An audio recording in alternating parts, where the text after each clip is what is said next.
بسم اللہ الرحمن الرحیم۔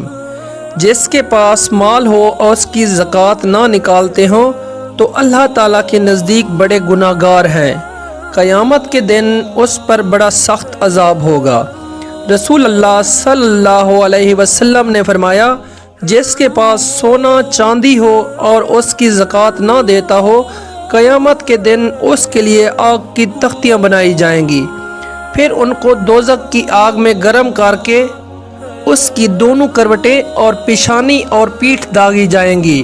اور جب ٹھنڈی ہو جائیں گی پھر گرم کر لی جائیں گی۔ اور نبی پاک صلی اللہ علیہ وسلم نے فرمایا، جس کو اللہ تعالیٰ نے مال دیا اس نے زکوٰۃ ادا نہ کی تو قیامت کے دن اس کو بڑا زہریلا گنجا سا سانپ بنایا جائے گا اور اس کی گردن میں لپیٹے جائے گا،